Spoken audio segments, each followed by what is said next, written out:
नमस्कार, मैं दुर्गेंद्र चौहान।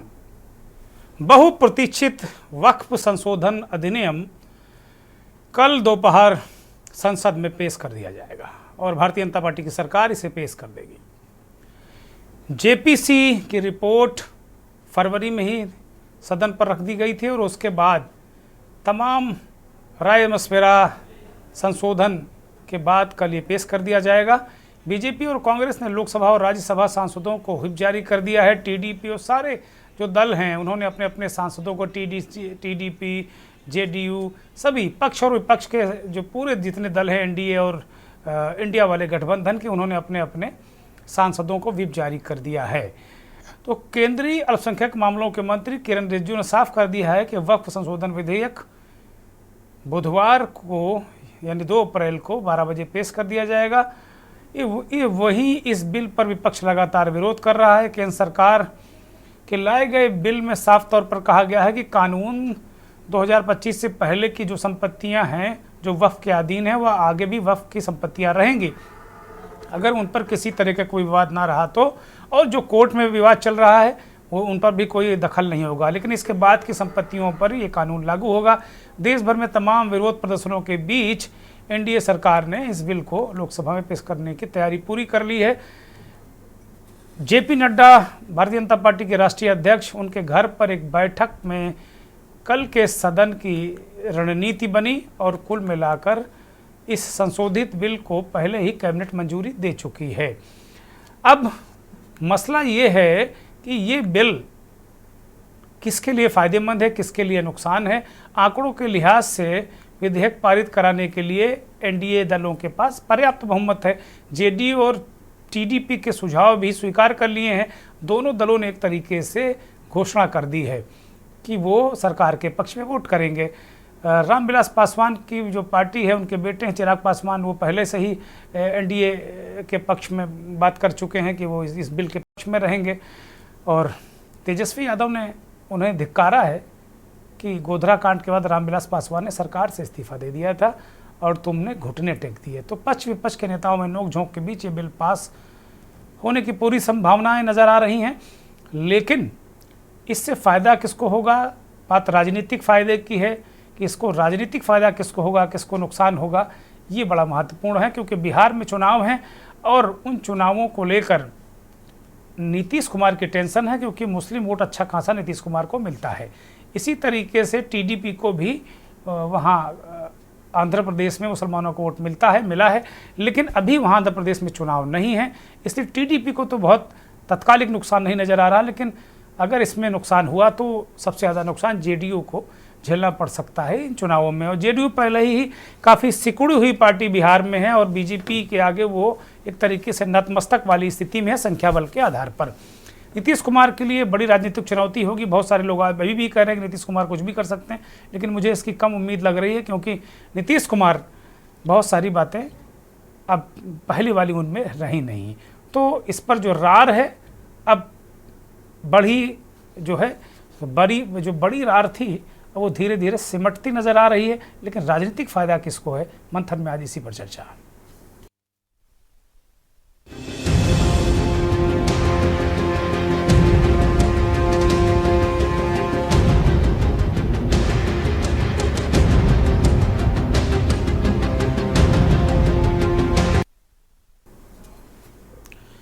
तो वक्फ बोर्ड पर बड़ी रार और किसके हाथ जो पॉलिटिकल पावर है या पॉलिटिकल जो गेम चेंजर कौन साबित होगा। बीजेपी को सबसे ज़्यादा फायदा होगा, जाहिर सी बात है, वो बिल ला रहा है। और इससे कहा गया है, ओवैसी ने कहा कि ये मस्जिदों और दरगाहों पर कब्जे की रणनीति बनाई जा रही है। अखिलेश यादव ने कहा कि ये अनाहक तरीके से दखल है। तो लालू प्रसाद यादव, तेजस्वी यादव, अल्पसंख्यक मामलों के मंत्री किरण रिजिजू समेत तमाम बयानात आप सुन लीजिए, फिर इस चर्चा को हम आगे बढ़ाएंगे।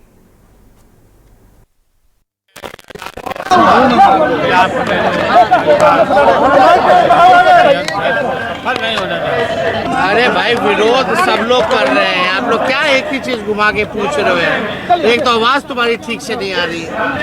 जब इन्होंने कह दिया कि वक्फ बोर्ड का बिल जो लाया गया उसका विरोध कर रहे हैं, तो एक ही बात कितनी बार पूछना है? यहाँ इनका व्यक्तिगत होना इस अवस्था में और क्या दर्शाता है कि उस बिल के खिलाफ है? यही अपने आप में संदेश।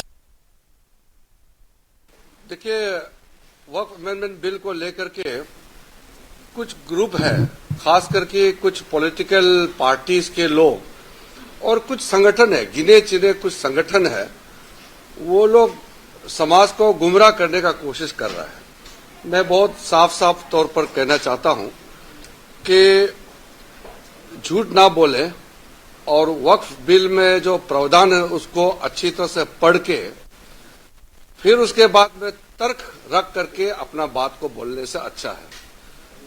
हिंदुस्तान एक लोकतांत्रिक देश है। डेमोक्रेसी में अपना अपना बात करने का, अपना तर्क रखने का पूरा आजादी है, लेकिन झूठ बोल करके समाज को गुमराह करने का प्रयास नहीं होना चाहिए। चलिए, हो रही है ना। मैंने पहले ही कहा था ये बिल जो है इसको हम जैसे लोगों को तस्लीम करना जरा मुश्किल है। इस बिल से ऐसा लगता है कि एक ही मजहब को निशाना बनाया जा रहा है। मैंने बार बार ये कहा है, हर मजहब के अपने इदारे होते हैं, हर मजहब का एक चैरिटेबल विंग होता है, खैरात का जो है एक सिलसिला रहता है।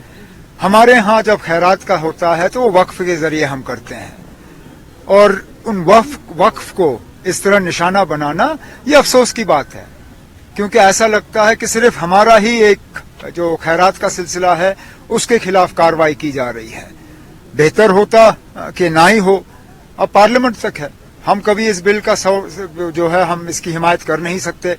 हमारे जो मेंबर पार्लियामेंट हैं वो इसकी परजूर जो है मुखालफत करेंगे। अभी वक्फ बिल की चर्चा हो रही है। बीजेपी ने कहा हम वक्फ बिल लेके आएंगे। मैं आप लोगों के सामने कहना चाहता हूं, मैं जेपीसी का मेंबर था वक्फ बिल में। मैं आपके सामने कहना चाहता हूं, अगर बीजेपी वक्फ बिल लाएगी तो वो मोदी जी की सरकार गिर जाएगी। अगर बीजेपी वक्फ बिल लेके आएगी तो मोदी सरकार गिर जाएगी, क्योंकि चंद्रबाबू नायडू ने, नीतीश कुमार ने, चिराग पासवान ने, जयंत चौधरी जी ने, सब ने मिलके अल्टीमेटम दे दिया है। और क्यों दिया है? क्योंकि इनकी जमीन अपनी खिसकने लगी है। इनको लगने लगा है कि हमारा जनाधार खिसक जाएगा।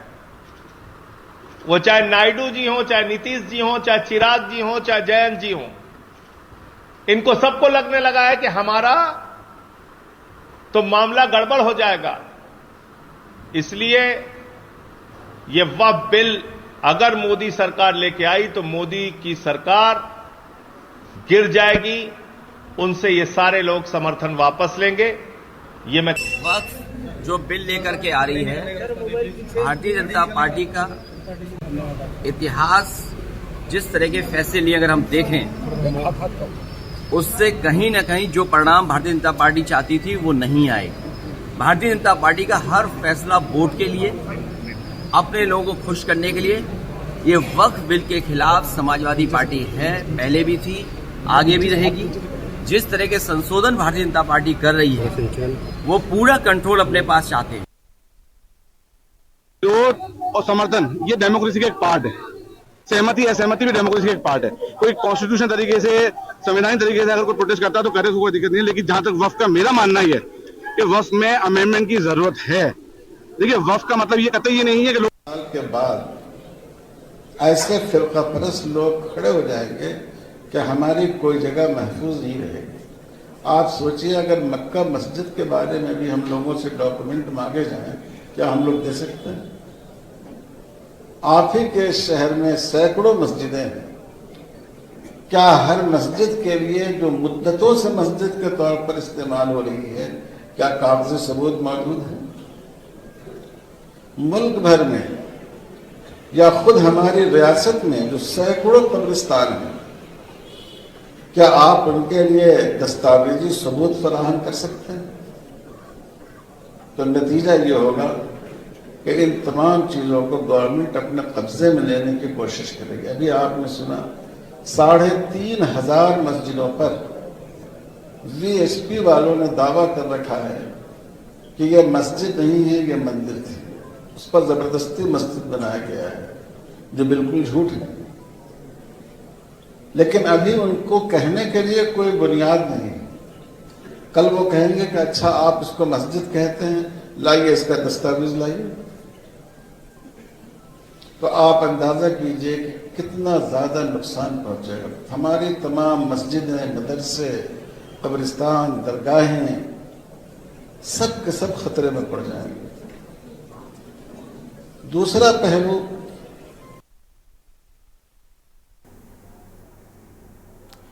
वो कह रहे हैं मुस्लिम समाज के लोग, बड़े बड़े उलेमा आलिम ये इस बात को लेकर चिंता में हैं, फ़िक्रमंद हैं कुछ लोग।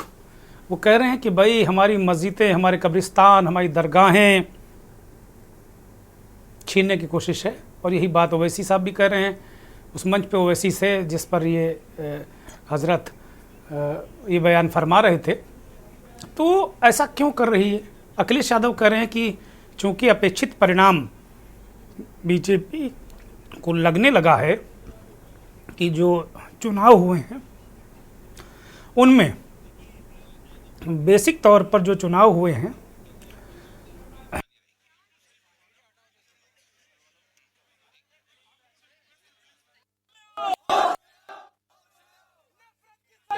नहीं चलेगी। ये तस्वीर आपने देखी, कैसा विरोध लोग कर रहे हैं। वो कर रहे हैं कि तानाशाही नहीं चलेगी। लेकिन जिस तरीके से ये अखिलेश यादव कह रहे हैं कि जो अपेक्षित परिणाम नहीं मिले भारतीय जनता पार्टी को लोकसभा चुनाव में, हालांकि विधानसभा चुनाव में उसने प्रचंड जीत दर्ज की, लेकिन बीजेपी, अखिलेश के मुताबिक बीजेपी को लगता है कि अब उसके दिन लद गए हैं, इसलिए वो इसी एजेंडे पर काम कर रही है, मुसलमानों को तंग कर रही है और एक बहुसंख्यक वर्ग को खुश करना चाहती है। इस तरीके की बातें हो रही हैं। लेकिन बिल के समर्थन में जो लोग हैं, बीजेपी और एनडीए के लोग, वो कह रहे हैं इसमें बहुत अच्छी बातें हैं। 2-3 ताज़ा सूचना ये हैं कि अभी तक टीडीपी, तेलुगु देशम पार्टी जो पार्टनर है एनडीए गवर्नमेंट की, मोदी गवर्नमेंट की, और जो जेडीयू है नीतीश कुमार की पार्टी, इन दोनों दलों ने समर्थन का ऐलान कर दिया है थोड़ी देर पहले। और वो कह रहे हैं कि उनकी जो सुझाव थे बिल में, जो उन्होंने सुझाव दिए थे, वो मान लिए गए हैं। तो सुझावों के सशर्त वो मानने को तैयार हो गए हैं। और जो जेडीयू और टीडीपी दोनों जो सांसद हैं उनको व्हिप जारी कर दिया है कि वो कल बिल पेश होने के दौरान लगातार संसद में रहें। और अगर आगे 3 दिनों तक वो संसद में रहना सुनिश्चित करें, क्योंकि अगर वोट बंटवारा हुआ तो फिर चीज़ें बहुत स्पष्ट हो जाएंगी। लेकिन मोटे तौर पर अब ये सारे जगह से ऐसा लग रहा है, विपक्षी गठबंधन इंडिया, वो तो कांग्रेस हो, शिवसेना, यूबीटी हो, जितने दल हैं, वो तो कह रहे हैं कि हम सदन में रहेंगे, हम सदन से भागेंगे नहीं, सदन में मौजूद रहेंगे और बिल पर चर्चा करेंगे, सरकार को घेरेंगे। लेकिन एक तरीके से विपक्ष ने हथियार ही डाल दिए उसके पास। उसकी सारी उम्मीदें टीडीपी और जेडीयू पर थी, क्योंकि नंबर गेम तो विपक्ष के पक्ष में है नहीं। लेकिन जब टीडीपी और जेडीयू के ऐलान के बाद जो विपक्षी गठबंधन है उसके पास इसके सिवा कोई चारा है नहीं, और वो चर्चा ही कर सकता है। अब चर्चा के लिए 12 घंटे मांगे, 8 घंटे दिए गए। किरण रिजिजू कह रहे हैं कि भाई जरूरत पड़ेगी बढ़ा देंगे। अब आज इस कार्यक्रम में, मंथन में, हम चर्चा करने वाले हैं कि भाई इसमें नुकसान क्या है। अब हम जो पहला सेशन हमारा होगा, हम अपने मेहमानों से यही पूछेंगे भाई नुकसान क्या है इसमें और फ़ायदे क्या हैं। अगर इसको लागू कर दिया तो ऐसा कौन सा पहाड़ टूट जाएगा। तो मेहमानों का पैनल हमारे साथ जुड़ गया है। आरपी सिंह चौहान आरएलडी के नेता हैं, हमारे साथ जुड़े हैं, बहुत स्वागत। वरिष्ठ पत्रकार विश्लेषक रजा रिजवी साहब हमारे साथ लखनऊ से जुड़े हैं, आपका भी बहुत स्वागत। इस देश के जाने माने वरिष्ठ पत्रकार विश्लेषक महेंद्र सिंह दिल्ली से हमारे साथ जुड़े हैं। महेंद्र जी बहुत स्वागत, बहुत धन्यवाद। और राजेश झा साहब भारतीय जनता पार्टी के वरिष्ठ नेता, प्रवक्ता हमारे साथ जुड़े हुए हैं, बहुत बहुत धन्यवाद राजेश जी। राजेश जी एक संजीदा नेता के तौर पर हमारे कार्यक्रम में रहते हैं, बहुत धन्यवाद।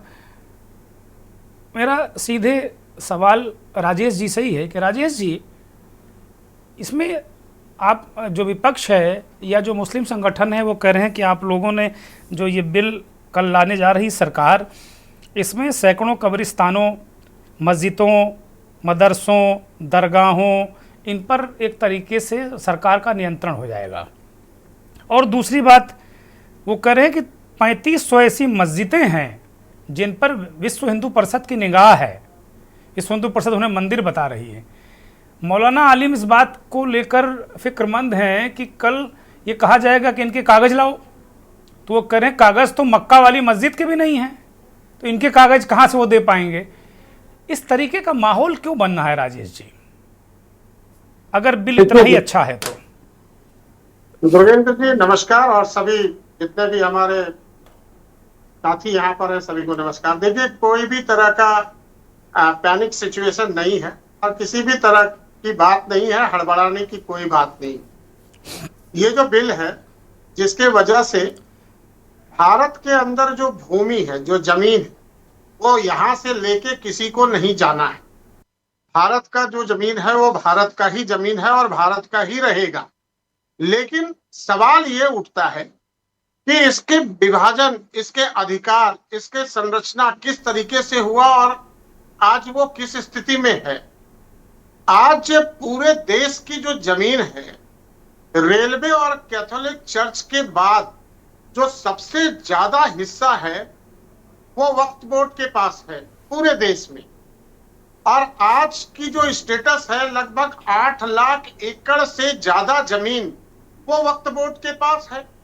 यदि कानून के द्वारा कुछ ऐसा प्रावधान उसमें संशोधन किया जाए बिल में, जिसमें जो जमीन का जो बंटवारा हुआ और जो जमीन जो आज जिस स्थिति में है उसको यदि थोड़ा सा ठीक कर लिया जाए, तो जो ऐसे भी पार्ट हैं जमीन का जो अभी अनयूज्ड हैं, बहुत सारे जमीन को वक्फ बोर्ड को जो पावर दिया गया 1954 में जब ये कानून आया, तत्कालिक उस समय के जो प्रधानमंत्री थे जवाहरलाल नेहरू जी, उन्होंने ये कानून बनाया। और फिर बाद में जो नरसिम्हा राव जी का जो सरकार में जो इसके ऊपर पूरा जो पावर दिया गया है, उसके वजह से क्या हुआ कि ऐसी व्यवस्था इसमें बना दी गई जो पिछले करीब 14 साल में ये 4 लाख करोड़ जो एकड़, 4 लाख एकड़ जो जमीन थी वो 8 लाख एकड़ में कन्वर्ट हो गई। यानी कुछ पावर्स को ऐसे मिसयूज किया गया जिसमें वक्फ बोर्ड के अंदर ऐसे पावर आ गई कि जिस जमीन को वो बोल दे कि ये जमीन वक्फ बोर्ड का है तो वो जमीन वक्फ बोर्ड का हो जाए। इसमें बहुत सारे ऐसे जमीन है, ये निश्चित रूप से है कि उसके ज्यादातर हिस्सा जो है आज के दिन में वो मस्जिद के पास है, वो आपके कब्रिस्तान के पास है, मदरसा के पास है, बहुत सारा हिस्सा उसमें है। लेकिन मैं आपको आश्वस्त करना चाहता हूं, सरकार की ये कोशिश है कि इसके प्रावधान के अंदर कुछ ऐसा सुधार किया जाए जिससे कि इस जमीन का रखरखाव और जो इसका स्वामित्व संरचना और जो इसके आने वाले समय में, इसको जमीन तो उतनी है, आबादी हमारी बढ़ती चली जा रही है, हम आज दुनिया में सबसे बड़े आबादी वाले देश बन गए, 140 करोड़। यहाँ पर आज हिंदू भी बढ़ा है, मुस्लिम भी बढ़ा है। यहाँ ये पाकिस्तान नहीं है कि जहाँ हिंदू जो थे वो घटकर खत्म हो गए। बांग्लादेश में आज हिंदू के ऊपर अटैक हो रहा है, अफगानिस्तान में 10-20 हिंदू बचे हुए हैं, ऐसी बात तो है नहीं। हम तो यहाँ आज भारत दुनिया का सबसे बड़ा मुस्लिम कंट्री बनने जा रहा है, इंडोनेशिया को भी क्रॉस करेंगे हम। तो हमारे जो यहाँ लोग हैं, जो 140 करोड़ आबादी है, उसको संभाल के रखने के लिए अगर जमीन का रखरखाव और उसका नियंत्रण ठीक किया जाए आने वाले समय में, तो एक प्रयास है। तो राजेश जी, इसका मतलब नियत साफ है कि वक्फ की जमीन पर नियंत्रण करके उसका बंटवारा करके किसी उद्योगपति का 5 स्टार होटल बनेगा वक्फ की जमीन पर, कहीं मार्केट बनेगा। दूरगामी नीति तो यही है आप लोगों की, जो मुसलमानों को फिक्र है, जो पॉलिटिकल पार्टीज को फिक्र है। नहीं है दुर्गेंद्र जी, ऐसा बिल्कुल नहीं है कि इस तरह की मानसिकता को लेके सरकार काम कर रही है। सरकार ये चाहती है कि इसके प्रावधान को ठीक किया जाए, सरकार ने ये नहीं बोला कि ये किसी भाई आप ये बताओ राजेश जी ये बताओ कि जो ये नया वक्फ बिल है अभी तो कल पूरा रखा जाएगा, कुछ संशोधन भी इसमें आए हैं, लेकिन अगर कोई किसी हिंदुओं की किसी धर्मादा कमेटी है, कोई मंदिर प्रबंधन कमेटी है, क्या आप उसमें मुसलमानों ईसाइयों को जगह देते हैं क्या? लेकिन आपने इसमें प्रावधान कर दिया कि भाई 2 हिंदू रखे जाएंगे, आपने इसमें रख दिया कि 2 हिंदू रखे जाएंगे, डीएम साहब इसके नियंत्रक होंगे। तो साफ साफ मंशा है कि आप पूरी तरीके से सरकार का कंट्रोल चाहते हो, ये सीधे सीधे मंशा है और इसीलिए लोग चिंतित हैं, अल्पसंख्यक वर्ग के लोग हैं। दुर्गेंद्र जी बोलिए। दुर्गेंद्र जी, मैं ये बोलना चाहता हूं कि हमारे देश के अंदर यहाँ पर टोटली ये वोट बैंक पॉलिटिक्स के कारण ये पूरा समीकरण बनता है। आम जनता को पता है कि सरकार क्या कर रही है और किसके फेवर में करने जा रही है। वोट बैंक तो आपको भी चाहिए ना। आप माला नहीं जप रहे हो राजेश जी, आप माला नहीं जप रहे हो, आप पुजारी नहीं हो, आप माला जपने वाले पुजारी नहीं हो कि ना काहू से दोस्ती ना काहू से बैर। राजनीति आपकी इसी पर टिकी हुई है, पूरी जो आपकी राजनीति है वो इसी पर टिकी हुई। यूसीसी, वक्फ बिल, सारे लोग ताजिया कसाई छोटा कर दो, सड़क में नमाज मत पढ़ने दो, इसी पे पूरी आबादी है आपकी, पूरी राजनीति तो आपकी इसी पे कि भाई ताजिया बहुत ऊंचे हैं उनको छोटा करो, यही कर रहे हैं आप इस देश में। तो कैसे मानेंगे लोग, कैसे विश्वास जगाएंगे आप? अगर बंगला जाएंगे देश में और उन्होंने बोल दिया धर्मशाला नहीं बनाओ, ये जो अलग अलग नेता अलग अलग पार्टी वो वोट बैंक की राजनीति कर रहे हैं, उनको भी पता है कि क्या सही है और क्या गलत है। तो इस देश को कैसे आगे लेके चलना, जो गलतियां पीछे हुई है, जो वोट बैंक की राजनीति के आगे वाली पीढ़ी जो आप कर रहे हैं ना, आगे वाली पीढ़ी आपको दोषी ठहराएगी कि आपने गलतियां की हैं। जो आप लोगों ने चलन शुरू कर दिया है पीछे के लोगों को कोसने का, जो पीछे के लोगों को आप कोस रहे हैं, आगे वाली पीढ़ी जब आएगी, जब कभी सरकार बदलेगी जीवन जन्म में, तो वो लोग आपको कोसेंगे और आप लोगों को बारे में यही धारणा बनेगी कि आप लोगों ने इस देश की सांप्रदायिक जो ताना बाना है उसको नष्ट किया आप लोगों ने। यही कल आपके बारे में लोग धारणा बनाएंगे। तो कृपा करके ऐसी धारणा मत बनाइए। बिल आ रहा है, अच्छी बात है, पास भी हो जाएगा, आप शक्ति में हैं, लेकिन बिल पास हो जाएगा, लेकिन लोगों के दिलों में आप नहीं पास हो पाएंगे, इस बात का ख्याल रखिएगा। पास करेंगे। आज जो सारी पार्टियां बोल रही है दुर्गेंद्र जी की सरकार गिर जाएगी, तो आज देखिए जेडीयू का भी समर्थन आ गया, टीडीपी का भी समर्थन आ गया, चिराग जी भी बोल रहे, हमारे साथ सारे लोग आ गए, क्योंकि उन्होंने अपना सुझाव दिया कि कुछ संशोधन करिए, कुछ उन्होंने अपना जो सुझाव दिया उस सुझाव को उसमें तो राजेश जी वो सत्ता की चाबी उनके हाथ में है, आपने उनका संशोधन मान लिया, चाहे टीडीपी हो चाहे जेडीयू हो, लेकिन जो विपक्ष के पास सत्ता की ताकत नहीं है, नंबर का गेम नहीं है विपक्ष के पास, तो विपक्ष के 44 में से एक भी संशोधन आपने नहीं माना, विपक्ष का एक भी संशोधन आपने नहीं माना, जो आपका कोर विपक्ष है। जो उचित संशोधन होगा उसको अभी उचित का फैसला तो आप ही को करना है। कल दूसरे की सरकार होगी तो फिर वो भी उचित का फैसला करेंगे, फिर आप ऐसे धरना प्रदर्शन करते रहिएगा। रजा रिजवी के पास मैं जाऊंगा। रजा रिजवी बहुत ही वरिष्ठ पत्रकार हैं, विश्लेषक हैं, और वक्फ बिल को मुझे लगता है रजा साहब ने बहुत समझा होगा अच्छे से। रजा साहब, इसमें अच्छाइयाँ क्या है जरा ये बता दीजिए। ये लोग कह रहे बहुत अच्छा है, अद्भुत है, और इससे तो बिल्कुल देश की जो आबादी बढ़ रही है उसके लिए इंतजामात हो पाएंगे, आप जो वक्फ बोर्ड है वो मैनेज नहीं कर पा रहा है, ये सब सारी बातें कहां तक सही है रजा भाई? रजा रिजवी, रजा रिजवी सुन पा रहे हैं? रजा रिजवी आप हमें सुन पा रहे हैं? हेलो, आपने मेरा सवाल सुना है क्या? आवाज आपकी नहीं आ रही है। रजा भाई की आवाज ठीक की जाए। रजा भाई की आवाज ठीक की। रजा भाई आप सुन पा रहे हैं मुझे? विजयन जी हमसे कह रहे हैं। हाँ, आप मुझे सुन पा रहे हैं? हमसे कह रहे हैं, हमसे जी आपसे ही कह रहे हैं। आप सुन पा रहे हैं मुझे? आपकी आवाज बहुत कम आ रही है। रजा भाई की आवाज ठीक की जाए। रजा भाई के पास जाएंगे, महेंद्र सिंह के पास मैं रुक करूंगा। महेंद्र सिंह अभी आवाज ठीक कराइए। ठीक है, मैं कराता हूँ। महेंद्र सिंह, भारतीय जनता पार्टी के नेता ने बहुत सारी अच्छाइयां बता दी कि साहब ये वक्फ बिल जो है, बात से आवाज धीमी हो गई, ये अद्भुत है, अद्वितीय है। कल पेश तो होने जा ही रहा, पास भी हो जाएगा, चूंकि संख्या बल है सरकार के पास, ऐसा लग रहा है मुझे। लेकिन क्या ये इतना ही अच्छा है जितना ये लोग बता रहे हैं, या फिर जो लोग चिंता कर रहे हैं, जो मुखालफत कर रहे हैं, उनकी चिंता जायज़ है। महेंद्र सिंह।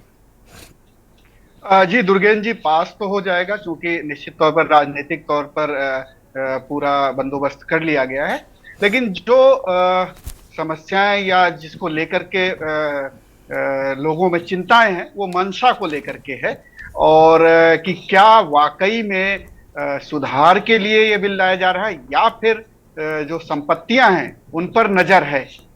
तो जिस तरीके से जो आशंकाएं वो यही है कि वो जो संपत्तियां हैं नजर दरअसल उस पर है, ना कि जो भ्रष्टाचार है उसके अंदर। मैं मानता हूं कि उसके अंदर बहुत भ्रष्टाचार है। तमाम ऐसे उदाहरण भी आए हैं कि जैसे कि पूरे के गांव वक्त की संपत्तियां घोषित कर दी गई हैं, तो दूर की जा सकती हैं। जो दूसरे नियम कानून हैं उनके आधार पर भी दूर किया जा सकता है, या कुछ इस तरीके से सुधार की जो मंशा है उसके आधार पर अगर साफ साफ तौर पर ये प्रावधान बताए जाते और हो तो बात अलग होती। बड़ी आपत्तियां हैं कि इसमें दूसरे धर्म के लोग भी शामिल हो सकते हैं इन कमेटियों में, प्रबंधन कमेटियों में जी।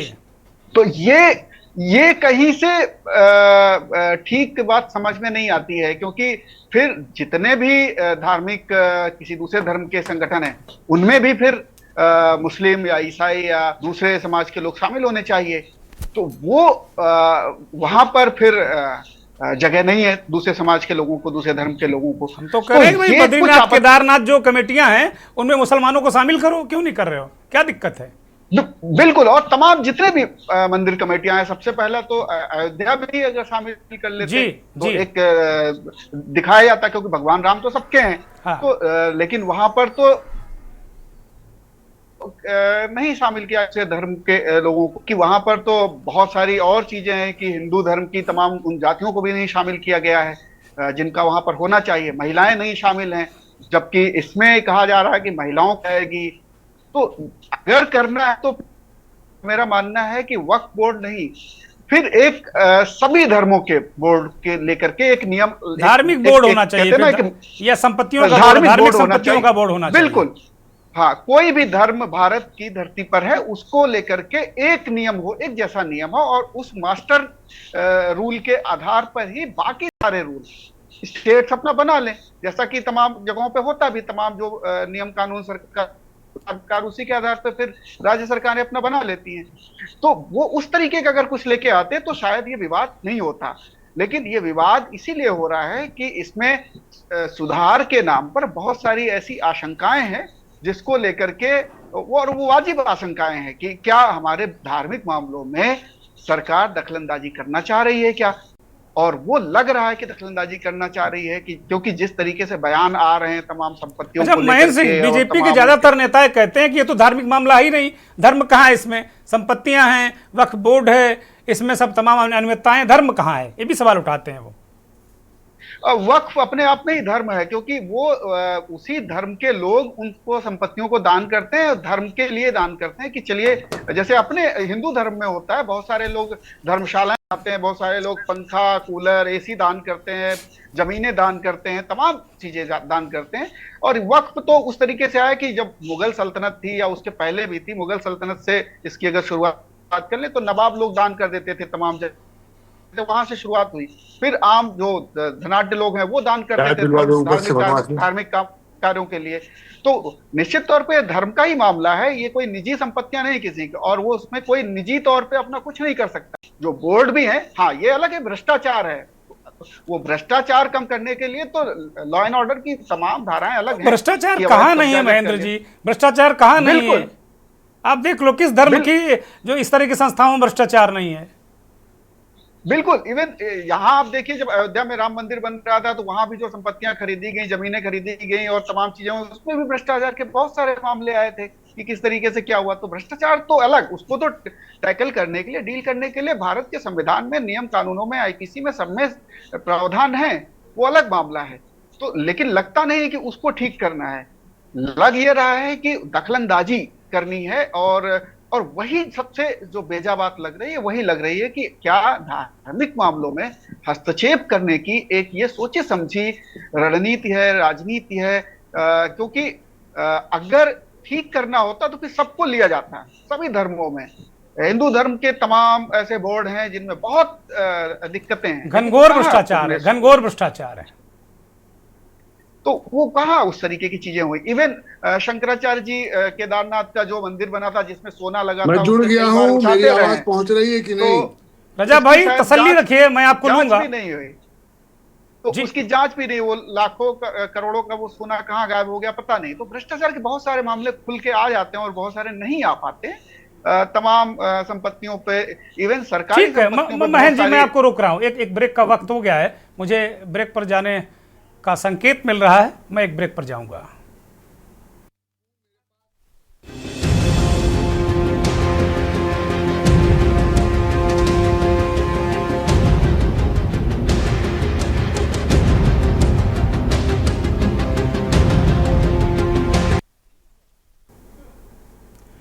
जेडीयू के नेता मनोज दास मनु भी हमारे साथ लगातार जुड़े हुए हैं, आपका भी बहुत स्वागत। रजा रिजवी वरिष्ठ पत्रकार लखनऊ से जुड़े हुए हैं, उनकी तरफ मैं रुख करूंगा। रजा भाई, एक जर्नलिस्ट होने के नाते, एक मुसलमान होने के नाते अगर आप देखें तो इसमें कितनी अच्छी बातें हैं इस बिल में, इसकी तो बड़ी भूरी भूरी प्रशंसा की जानी चाहिए।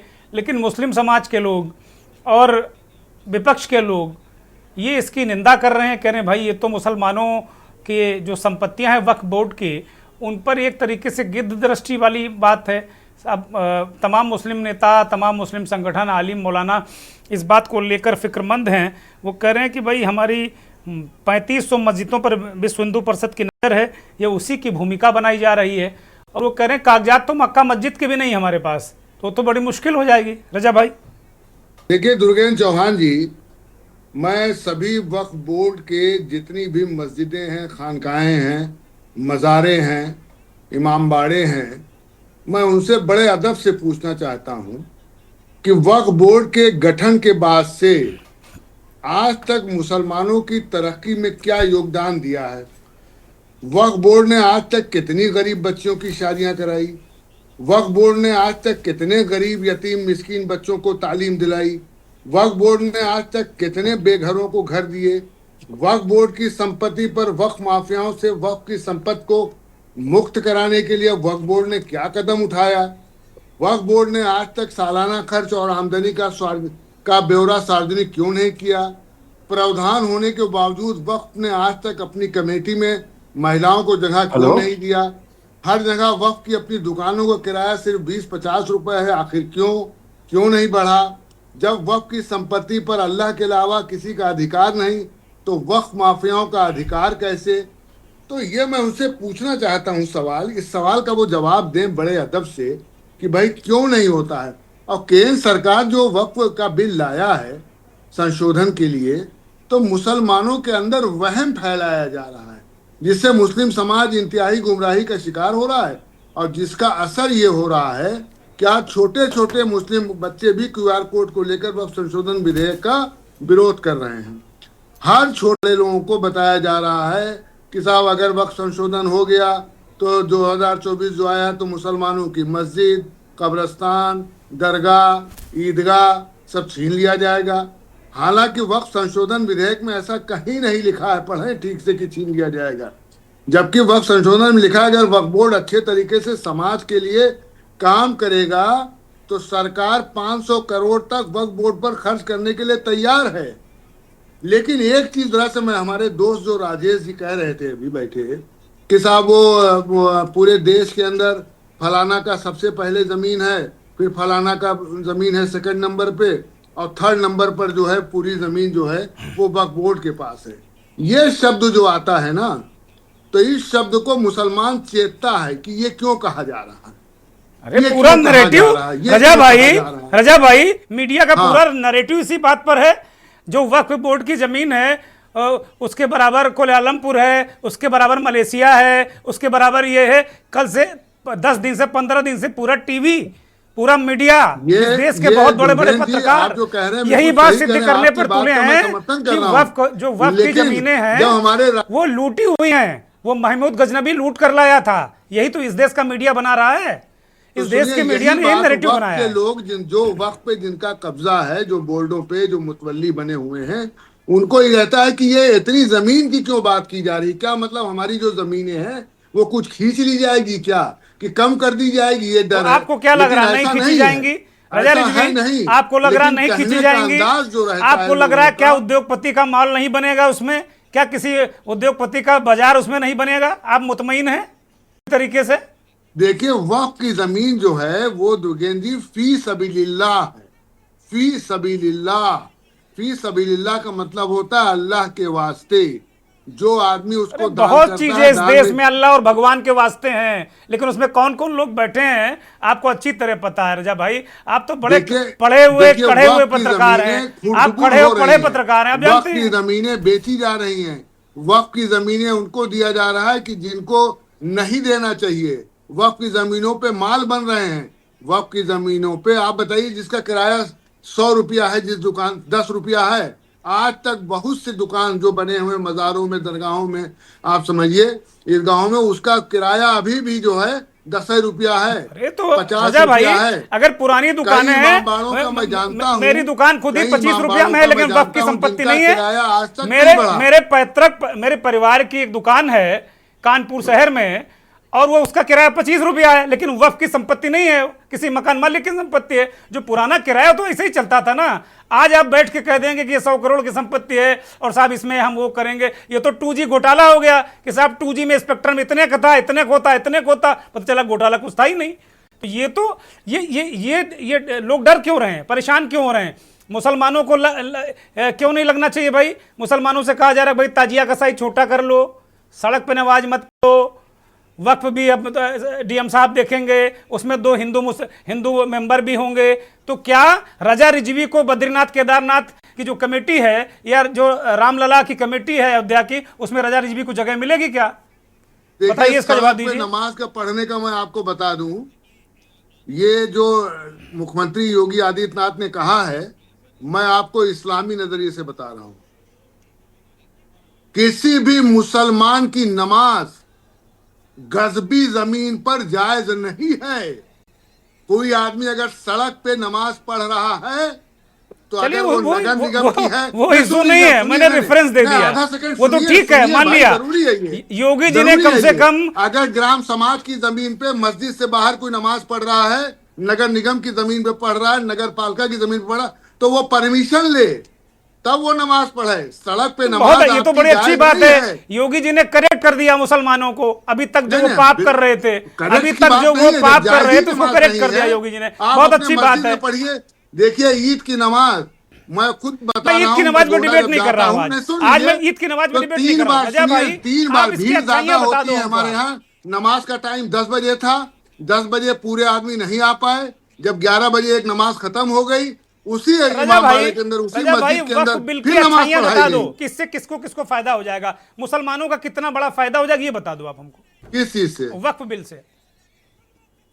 नहीं तो मुसलमानों का नुकसान क्या हो जाएगा? मैं फायदा पूछ रहा हूँ रजा भाई, आप फायदा बता दो ना। नुकसान तो हम दुनिया लोग बता रहे हैं, आप फायदा बता दो। फायदा ये है कि ऑडिट उसकी अच्छी तरीके से होगी, ऑनलाइन उसका सब आ जाएगा, शजरा क्या है क्या नहीं है, कितनी जमीनें हैं, किसके पास है कि नहीं है, वो चीजें आ जाएंगी। दूसरे, उस जमीन से जो है बच्चों की शादियां होनी है वो शादियां होंगी, जो स्कूल बनने हैं स्कूल बनेंगे मुसलमानों के, जो हॉस्पिटल बनने हैं मुसलमानों के डेवलपमेंट के लिए वो बनेंगे। तो मुसलमानों का विकास होगा। देखिए CA/NRC, आप भी बहुत समझदार आदमी है, एडिटर, चीफ एडिटर भी हैं। CA/NRC क्या था आप खुद जानते हैं, 3 पन्ने का था, और वो भी क्या था, बांग्लादेश, अफगानिस्तान और पाकिस्तान में जो हमारे समुदाय के लोग रह रहे हैं वो यहाँ आएंगे। मुसलमान ने शाहीन बाग में पूरा धरना दे दिया।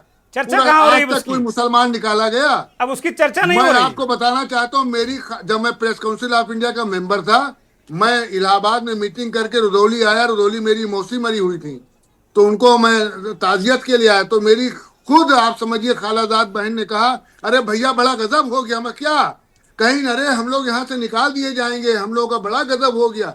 मौसी की लड़की आप समझिए रुदौली में रहती, मैं नाम लेकर कह रहा हूँ। हमने कहा तुम लोग परेशान ना हो, तुम्हारे पास हाई स्कूल सर्टिफिकेट है, आधार कार्ड कुछ है?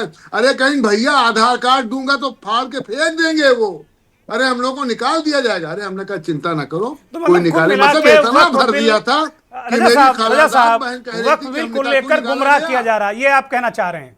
वक्फ बिल को बिल्कुल। लेकर गुमराह किया जा रहा है। बिल्कुल भाई, एनआरसी जो किया गया उसको क्या है? आप वक्त 3 तलाक वाले में कितने विरोध किए गए? 3 तलाक में कितना विरोध किया? लेकिन 3 तलाक के जो बहुत जजमेंट बढ़िया। सुप्रीम कोर्ट का आया, सुनिए, वो कुरान शरीफ का 28वां पारा और 65 नंबर का सूरह तलाक जो मौजूद है कुरान शरीफ में, उसी पर सुप्रीम कोर्ट का निर्णय आया। तलाक देने से नहीं मना किया है सुप्रीम कोर्ट ने, लेकिन जो तलाक का तरीका था, तलाक तलाक तलाक, यानी झटके का गोश्त हराम है मुसलमान के लिए, और झटके का तलाक तलाक तलाक कह के तलाक हो जाए।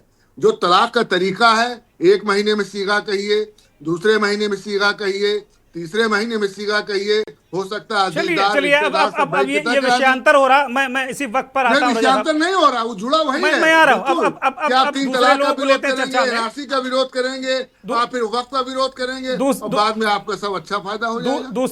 दूसरे के गेस्ट के पास हम जा रहे हैं। आरएलडी के नेता हमारे साथ आरपीएस चौहान मौजूद हैं। चौहान साहब, आपकी पार्टी को आपको मुश्किलात नहीं होंगी जब आप वोट मांगने जाएंगे मुसलमानों के दरवाजे? तो वो पूछेंगे नहीं कि भैया वोट तो आपने वक्फ बिल के समर्थन में दिया था, अब हम अपना वोट कैसे दे दें? संसद का वोट तो आपने दे दिया मोदी जी को। आरपीएस चौहान।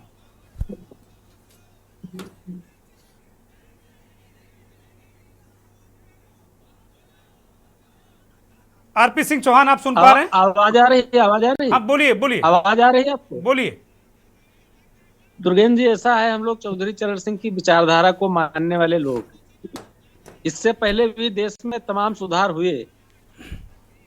चौधरी साहब ने जमींदारी उन्मूलन किया, पटवारी प्रथा समाप्त की, और अभी जो महेंद्र भाई और रजा रिजवी जी कई बातें कहे, उनकी कई बातों से मैं इत्तेफाक रखता हूं।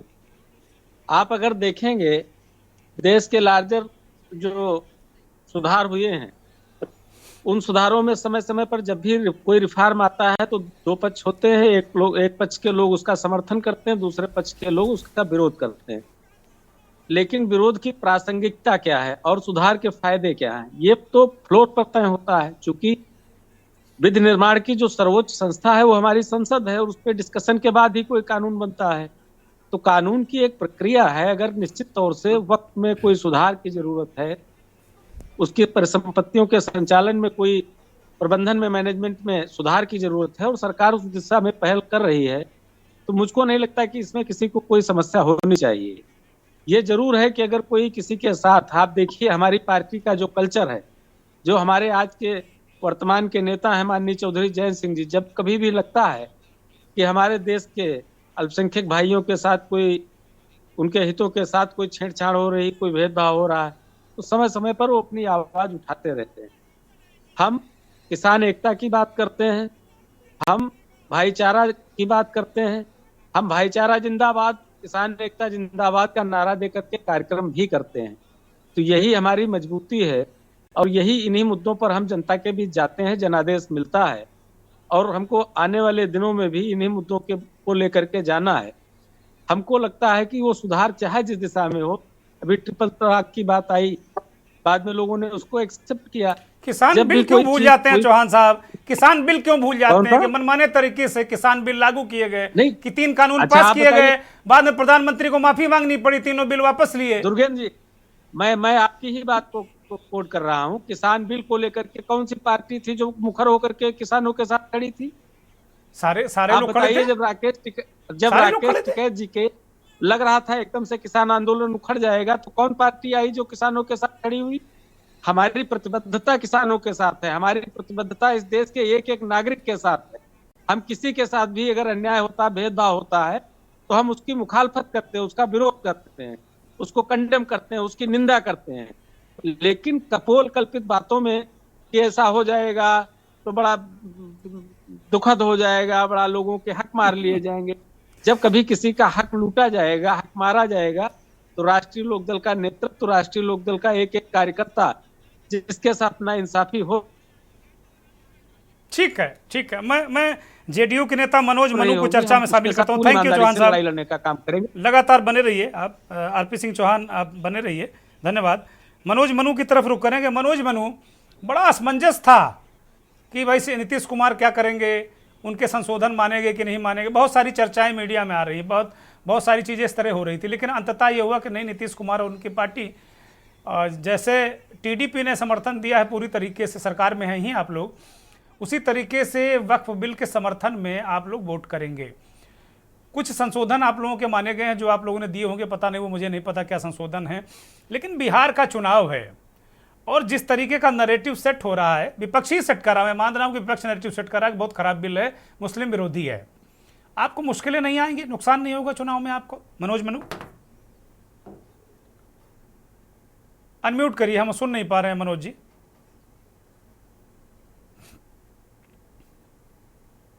देखिए, किसी भी तरह के चौहान जी कोई हिसाब किताब नहीं हो पाएगा। बिहार के मुस्लिम की अगर आप बात करते हैं तो बिहार के मुस्लिमों के लिए नीतीश कुमार जी ने जो कार्य किया वो आज तक केंद्र में रही कांग्रेस नीति सरकार और बिहार में रही लालू राबड़ी जी की सरकार, उन्होंने कभी नहीं किया। बिहार के मुसलमानों को नीतीश कुमार जी के ऊपर भरोसा है। आपने देखा होगा कि 1989 में भागलपुर दंगा में 5000 से अधिक मुसलमान मारे गए और लगातार 15 वर्षों तक लालू प्रसाद यादव और राबड़ी देवी जी की सरकार रही। जो उसके आरोपी रहे, मेन आरोपी रहे कामेश्वर यादव, उसको बुला के सोनपुर मेला में ये सम्मानित करने का काम किया था। जितने भी दंगा पीड़ितों के फाइल थी सबको क्लोज कर दिया था। जब हमारी सरकार बनी तो हमने एन सिंह आयोग का गठन करके सारे फाइलों को खुलवा के और जिसको उन्होंने सम्मानित करने का काम किया था उनको जेल भेजने का काम किया और जो भी पीड़ित परिवार थे उन सभी को आज भी मंथली पेंशन दिया जा रहा है। इसीलिए बिहार के मुसलमानों को नीतीश कुमार जी के ऊपर पूर्ण विश्वास है और अभी भी जो भी आया होगा उसको तो हम लोगों ने नहीं देखा चौहान जी, क्या क्या उस बिल में था नहीं था, अखबारों के ही माध्यम से जानकारी आ रहा था। हमारे पार्टी के नेताओं ने अपना संशोधन दिया और आज माननीय गृह मंत्री अमित शाह जी के साथ राष्ट्रीय अध्यक्ष कार्यकारी अध्यक्ष माननीय संजय झा जी और माननीय केंद्रीय मंत्री ललन सिंह जी के साथ वार्ता हुई और स्पष्ट हुआ कि जो हमने संशोधन दिया मुसलमानों के उस वक्फ बोर्ड में जो हमें लगा कि ये होना चाहिए वो हमने संशोधन भेजा था, जो हमारे मान लिए गए। और आज उसके बाद नीतीश कुमार जी मुख्यमंत्री जी आए जदयू कार्यालय, 15-20 मिनटों तक सब लोगों से बातचीत किया जो हमारे नेता हैं। हम लोग किसी परिवार के नेताओं की तरह नहीं है। हमारे नेता अपने कार्यकर्ताओं के साथ विचार विमर्श करके ही घोषणा करते हैं। इसके पूर्व भी संशोधन के लिए जो हमारी कमेटी बनी थी उन्होंने जो संशोधन दिया था तो वो चला गया। तो इसीलिए मैं कह रहा हूं चौहान जी कि आप इसको नेगेटिव नहीं लीजिए। अभी मान लीजिए कोई आदमी कह रहे हैं कि लूट होगा ये होगा, तो अभी क्या हो रहा है वक्फ बोर्ड में? आप आइए पटना को देखिए। पटना में सेंट्रल मॉल के बगल में जो आलीशान बिल्डिंग बना हुआ है, करोड़ों रुपये उस पर लेकर उसको बेचा जा रहा है, वो किस लिए, वो किसके लिए जा रहा है? तो ये तो पूरी तरह से इस तरह की बात है। एक चीज तो और इस चौहान जी इस बिल में है, आप ही लोगों के माध्यम से हमने सुना है कि इसका फाइनल जो है केवल ट्रिब्यूनल नहीं करेगा, हम उसको ऊपर के कोर्ट में भी ले जा सकते हैं। अगर हमारे तरफ से या सरकार के तरफ से कोई आदमी गलत करेंगे तो उसको लाया जाएगा ऊपर के कोर्ट में। इसमें कहा है, एक चीज है आपने कहा है और हमने अच्छा इसमें मनोज मनु मुझे ये बता दो जल्दी से कि इसमें जो आम गरीब मुसलमान है उसका कैसे फायदा होगा इस बिल में? उसको कैसे उसकी झोली कैसे भर जाएगी भाई, ये बताओ। अभी जितने भी दुकान हैं इनके द्वारा, चाहे वो मस्जिदों के बाहर में हो या और कहीं भी हो, उनकी जो कम कीमत पर है, तो कम कीमत पर किसी गरीब मुसलमान को नहीं मिला हुआ है। आप उसको चेक कर लीजिए। सारे आगे क्या गारंटी है कि गरीब मुसलमान को दुकानें बना के दोगे भाई? आगे क्या गारंटी? क्यों नहीं देंगे? क्यों नहीं दिया जाएगा भाई? क्यों नहीं दिया जाएगा? उसका आवंटन होगा, उसका आवंटन सही तरीके से होगा, मनमाफिक नहीं होगा आवंटन। कि जो आदमी मतलब कुल मिला के सरकार उस पर नियंत्रण चाहती है, कुल मिला के सरकार नियंत्रण चाहती है, और आप लोग मुसलमानों का वोट लेके अब मुस्लिम भावनाओं, मुसलमानों को वोट लेकर नहीं, तो मुसलमानों का वोट लेके उनकी भावनाओं को आहत कर रहे हैं आप। यही नहीं, आप यही स्थिति देखे थे जब धारा 370 लागू हुआ, तो कहा मुसलमानों ने हमारी सरकार कश्मीर में बना दी। हम कोई वोट के लिए नहीं काम करते हैं, वहां की जो स्थिति होती है उस स्थिति पर सुधार हो, चलिए इसके लिए हम काम करते हैं। ठीक है, ठीक है, थैंक यू मनोज। मनु आप बने रहिए। मनीष शर्मा राजनीतिक विश्लेषक और मेहंदी हसन कांग्रेस के नेता भी हमारे साथ जुड़े हैं। मनीष शर्मा, इतनी सारी अच्छी बातें एनडीए के घटक के 3 लोग यहाँ बैठे हुए हैं। एक एनडीए के लीडर हैं, बीजेपी के नेता है राजेश जी, दूसरे आरएलडी के नेता चौहान साहब, तीसरे जेडीयू के नेता हैं मनोज मनु, और चौथे हैं वरिष्ठ पत्रकार रजा रिजवी साहब। ये एक मत इन लोगों का ये है कि साहब अभी तक लुटेरे डाकू महमूद गजनी जो भी नाम है वही चला रहा है इसको, वक्फ की संपत्तियों का जो पूरा ताना जाना। अब इस पर जो है अब सारे चीज़ें नियम कायदे से इस बिल के बाद हो जाएंगी, तो दिक्कत क्या है? फिर मुद्दा ही कहाँ बचा मनीष शर्मा? इसमें अनम्यूट करिए। दुर्गेन जी, इसको जरा आज का जो पूरा माहौल है, उस माहौल से सरकार के जो फैसले हैं, सरकार का जो सत्ता का जो नजरिया है, उससे काट करके वक्फ बिल बोर्ड को नहीं देखा जा सकता है। आप कैसे समय में रह रहे हैं जब कहा जाता है कि जो है साल में एक बार होली आती है, एक पुलिस अधिकारी बोलता है 52 बार जो है जुमा आता है।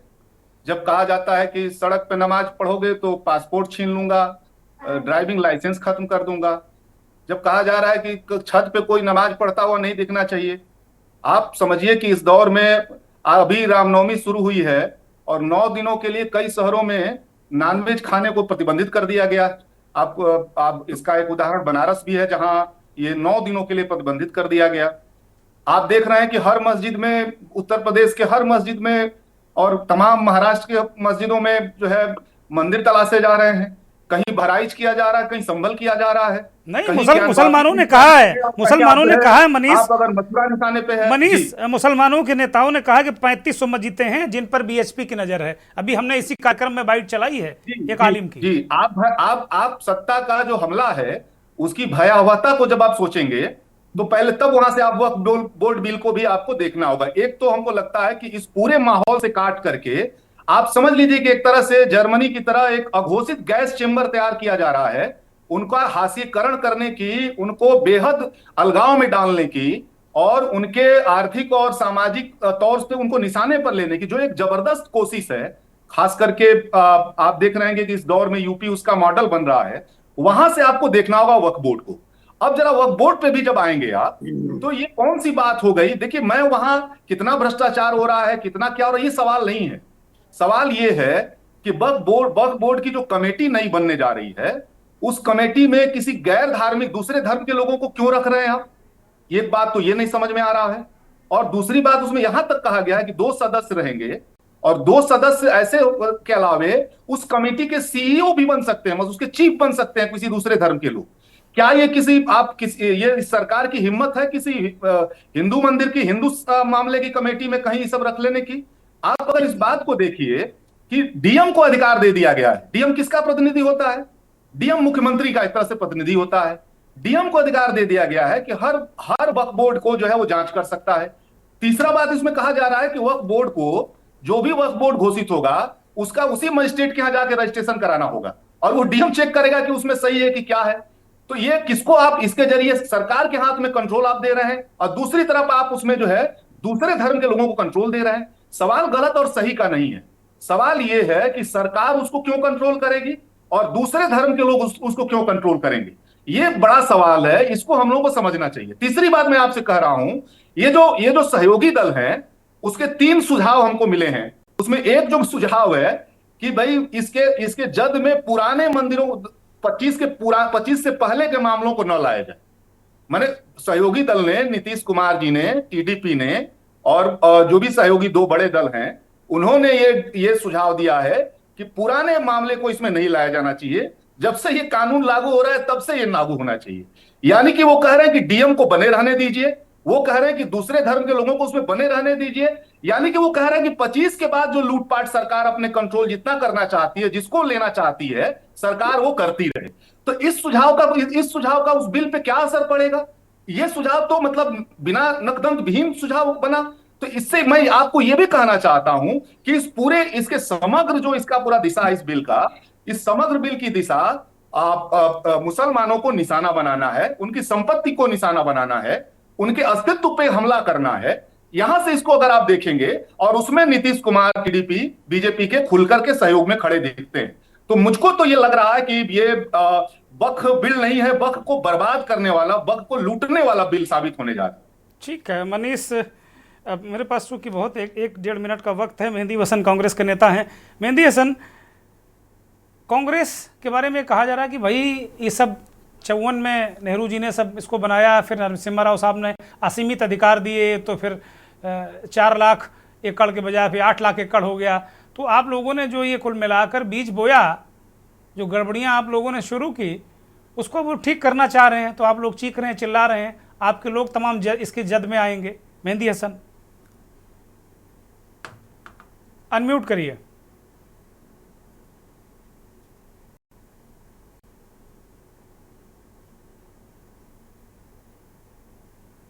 मेहंदी हसन, सुन नहीं पा रहे हैं हम आपको।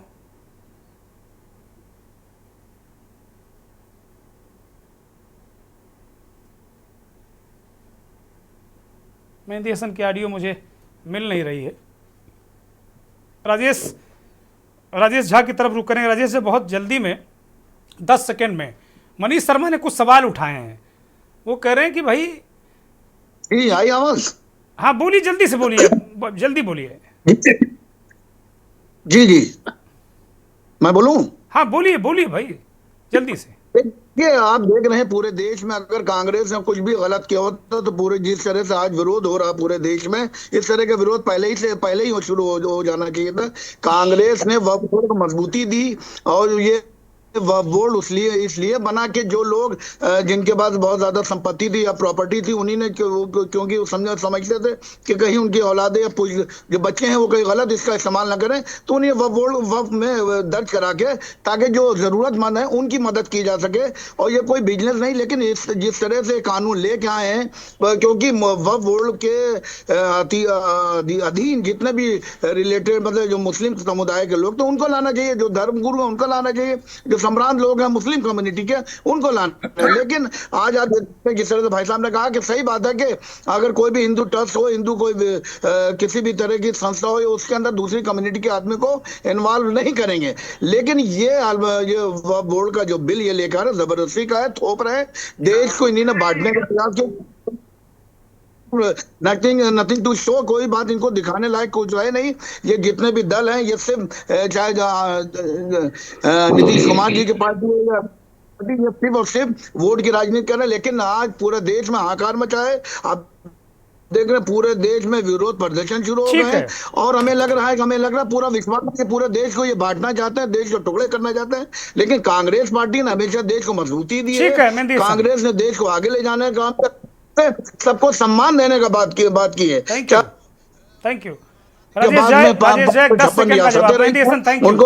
थैंक यू, धन्यवाद। दुर्गेंद्र जी, देखिए ऐसा है कि लोकतंत्र है और सरकार चुनी हुई है। सरकार को पता है कि देश को विकास के रास्ते पे कैसे ले जाना है, कहाँ कहाँ पर करप्शन हो रहा है, कहाँ ये वक्फ बोर्ड ने कहा किस तरह से भ्रष्टाचार। रजा रिजवी जी का जो पूरा आपने डिबेट देखा, अगर कोई उनके डिबेट को सुन ले तो ये पता चलेगा कि किस दिशा में मुसलमान क्या सोचता है इस देश का। हमें इस देश में 140 करोड़ की आबादी को सोचना है, और भारत सरकार बिल्कुल सक्रिय है, सबका साथ सबका विकास, और विपक्षी नेता वोट बैंक की राजनीति कर रहे हैं। 370 धारा हटा, देश में कहीं कुछ नहीं हुआ। अरे राजेश जी, रजा रिजवी का वो पार्ट आपने ले लिया, लेकिन दूसरा पार्ट नहीं लिया कि छोटे छोटे बच्चे कह रहे हैं कि वक्फ की जमीन चली जाएगी तो हमारी मस्जिदें छिन जाएंगी। वो जो एक नैरेटिव बन रहा है नीचे तक, उसको कैसे रोकेंगे भाई? ये खौफ बन रहा है। सबको एक साथ लेके चलेंगे, सबकी भलाई और सबको साथ लेके चलेंगे। गुमराह करने की स्थिति बिल्कुल नहीं है, सब पता है। ठीक है, ठीक है, अब मेरे पास वक्त नहीं। अंतिम टिप्पणी महेंद्र सिंह, इसके क्या दूरगामी परिणाम होंगे? दुर्गेन जी, मैं तो ये कहना चाहूंगा कि बहुत अच्छा बिल लेकर के आए हैं, अगर तो इसको मॉडल बिल बना लेना चाहिए और सभी धर्मों में लागू कर देना चाहिए। दूरगामी परिणाम तो निश्चित तौर पर, इसके राजनीतिक तौर पर तो जो परिणाम होंगे ही होंगे, इसका आगे जो समाज में एक भी नफरत की भावना बढ़ रही है, कुछ और ज्यादा बढ़ेगी और पॉलिटिकल पार्टियां इसको और बढ़ाएंगी। मतलब हम आप जोड़ने की कोशिश करेंगे, लेकिन पॉलिटिकल पार्टियां अपने वोट बैंक के लिए इसका फायदा उठाएंगी और इससे सामाजिक समरसता तो खैर आने से रही। बहुत धन्यवाद, बहुत धन्यवाद महेंद्र जी, राजेश झा, मनोज, मनु, आरपी सिंह चौहान, रजा रिजवी और मनीष शर्मा। बहुत धन्यवाद सभी मेहमानों का, दर्शकों का भी जिन्होंने इस कार्यक्रम को देखा, सुना और समझा। लेकिन बात यही है कि वोट के लिए जो लोग इस तरीके का खेल कर रहे हैं, अगर वास्तव में वक्फ बिल सुधार के दृष्टिकोण से लाया गया है तो इसका स्वागत है। लेकिन इसमें जितने भी विश्लेषक हैं वो चीज़ों को देख रहे हैं, वो इस बात को देख रहे हैं कि नहीं, इसमें कहीं ना कहीं दिक्कतें हैं, खौफ है एक वर्ग में। और रजा रिजवी खुद इस बात को कह रहे थे कि नहीं, छोटे छोटे बच्चों को ऐसा लग रहा है कि उनकी दरगाह मस्जिद छीन जाएगी। तो मान लीजिए विपक्ष ने नैरेटिव ही बनाया, तो ये भी खतरनाक है, ये अच्छा नहीं है और इस नैरेटिव को भी खत्म करा जाना चाहिए। लेकिन कुल मिलाकर इस बिल पर जो भी उठापटक है वो अपने आप में इसके दूरगामी राजनीतिक परिणाम हैं, फ़ायदे नुकसान भी हैं, लेकिन समाज भी इससे प्रभावित हुए बिना नहीं रह सकता। नमस्कार।